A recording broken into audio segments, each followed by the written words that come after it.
বলছেন সম্ভব হবে না। কোন দার্শনিক দর্শনের মাধ্যমে কোরআনের মতো দ্বিতীয় কোরআন বানানোর চেষ্টা করে, আল্লাহ বলছেন সম্ভব হবে না। কোন বৈজ্ঞানিক বিজ্ঞানের মাধ্যমে এই কোরআনের মতো একটা কোরআন বানাবে, আল্লাহ বলছেন সম্ভব হবে না। আল্লাহু আকবার। কোন সাহিত্যিক সাহিত্যের মাধ্যমে এই কোরআনের মতো একটা কোরআন বানায়, তো তার পক্ষে সম্ভব নয়। চাহে সাহিত্যিক হোক, চাহে জিওগ্রাফার হোক, চাহে ফিলোজফার হোক, চাহে সায়েন্টিস্ট হোক, কারো দ্বারা এই কোরআনের মতো দ্বিতীয় কোরআন বানানো সম্ভব হবে না। এই জন্য আপনি আপনার কোরআনটাকে সিনায় জড়িয়ে ধরে আল্লাহর চ্যালেঞ্জ করুন। আল্লাহ বলেছে এই সূরার মতো কেউ সূরা বানাতে পারবে না। অতএব তোমরা যদি আমাদের ধর্মকে মিথ্যা প্রমাণ করতে চাও, আমাদের ধর্মকে মিথ্যা প্রতিপন্ন করতে চাও, মিথ্যা প্রমাণিত করার চেষ্টা চালাও, তাহলে আপনারাও চ্যালেঞ্জ করুন, একটা সূরার মতো সূরা বানিয়ে দেখাও। কমকে শুনলো পৃথিবীর বুকে এমন কোন মায়ের লালের আবির্ভাব হবে না এই কোরআনের একটা সূরার মতো সূরা বানিয়ে দেবে। এই জন্য কোরআন বলে ওয়ালা মুবাদদিলা লিকালিমাতিল্লাহ, এই কোরআনের পরিবর্তনকারী পৃথিবীর কেউ নাই। লি তাবদিলা লিকালিমাতিল্লাহ, এই কোরআন কোনদিন পরিবর্তন হবে না।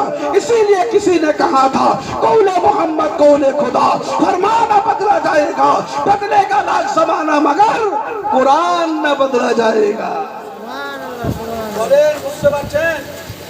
বলেন সবচেয়ে বড় দলিলের নাম কি? কোরআন। বলেন ईमान मजबूत হলো না হলো না? इससे बड़ा दलील कहां से लाओगे? कुरान से बढ़कर दलील नहीं हो सकता। कुराনের থেকে বড় দলিল হতে পারে না।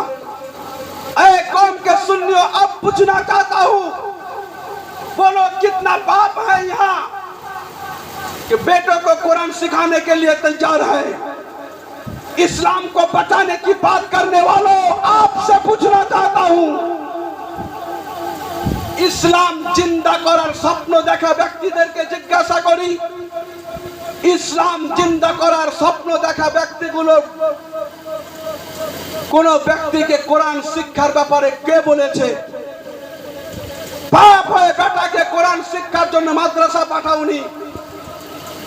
তুমি টাকা দিয়েছ আল্লাহ, তুমি ইংলিশ মিডিয়ামে পড়িয়েছো, বেটাকে এমবিবিএস ডাক্তার করার জন্য প্রচুর চেষ্টা চালিয়েছো, কিন্তু আলিমে দ্বীন বানানোর চেষ্টা করনি। আর ইসলাম জিন্দা করার স্বপ্ন দেখো।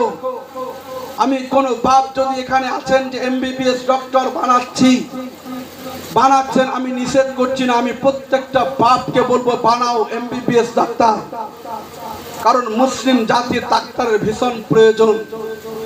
কিন্তু ও ডাক্তার বানায়ও না, কসাই বানায়ও না। মুসলমান ডাক্তার অবশ্যই বানান। আমি ডাক্তারকে সম্মান করি এই কারণে, তার কারণ হলো পবিত্র কোরআনে আমি যখন বায়োলজির দৃষ্টিভঙ্গিতে হিউম্যান ক্রিয়েশন সিস্টেম পড়েছি, মানব তৈরির রহস্য যখন আমি কোরআন আর বায়োলজির সংস্পর্শে পড়লাম, তখন আমি বুঝতে পারলাম এই মানব দেহকে রিসার্চ করে একজন ডাক্তার প্রকৃত ডাক্তার যদি হয়, আর ডাক্তার হওয়ার পরে যদি সূরা মুমিনকে তেলাওয়াত করে, তাহলে সে যত বড় তাকওয়াবান হবে, আমার মতো মৌলবি মনে হয় হতে পারবে না। আমার মতো মৌলানা অত আল্লাহকে ভয় করতে পারবে না। বলবেন কেন? তার কারণ যিনারা বায়োলজি পড়েন, অর্থাৎ জীববিদ্যা সম্পর্কে যাদের জ্ঞান থাকে, যারা প্রত্যেকটা জীবের শারীরিক অঙ্গ প্রত্যঙ্গ নিয়ে রিসার্চ করে, ওরা প্রত্যেকটা হিউম্যান বডির পার্ট করে তারা বিশ্লেষণ করে পড়ে, যেটা সাধারণত কোনো আলিম পড়ে না। তাহলে ও যখন হিউম্যান ক্রিয়েশন সিস্টেমকে ভালোভাবে জেনে যাবে, ভালোভাবে বুঝে যাবে, তখন ও